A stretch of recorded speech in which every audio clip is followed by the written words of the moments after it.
आज उद्धव बाळासाहेब ठाकरे गटाचे दत्ता गोरडे यांनी शिवसेनेचे खासदार संदीपानजी भुमरे साहेब यांच्यावर पत्रकार परिषद करून ते आरोप केलेले, त्या आरोपाचं मी पूर्णतः खंडन करतो.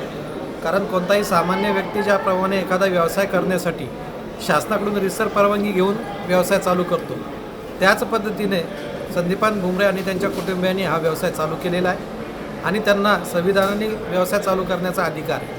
प्रश्न आता उभा राहतो, पैसा कुठून आला?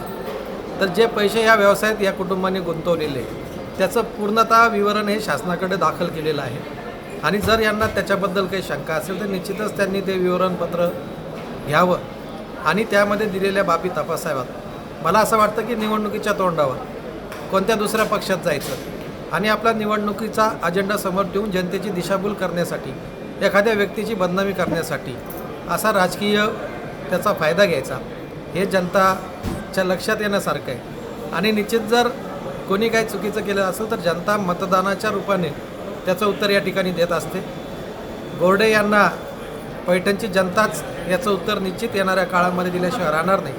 परंतु अशा पद्धतीचा राजकीय स्टंट करून मला असं वाटतं की जे काम संदीपान भुमरे यांनी गेल्या 2 वर्षामध्ये पालकमंत्री म्हणून या जिल्ह्यामध्ये केलेलं आहे, त्या कामाला कोणत्याच प्रकारचं गालबोट लागणार नाही. जनता ही हुशार आहे, जनते को सब पता आहे. त्याच्यामुळं गोरडे यांनी केलेले सर्व आरोप हे निराधार आणि चुकीचे.